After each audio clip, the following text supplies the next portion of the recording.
গাজায় ইসরায়েলি আগ্রাসন কবে থামবে এমন প্রশ্নে নিশ্চুপ গোটা বিশ্ব। উপত্যকাটির বাসিন্দাদের উপর বিমান হামলার পাশাপাশি ছোড়া হচ্ছে কাঁদানে গ্যাস। এতে শ্বাসকষ্টে ভুগছেন বহু মানুষ।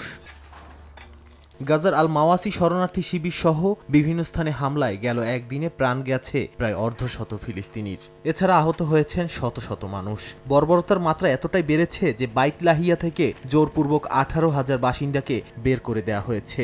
একই সঙ্গে 100 জনকে জিজ্ঞাসাবাদের জন্য আটক করা হয়েছে।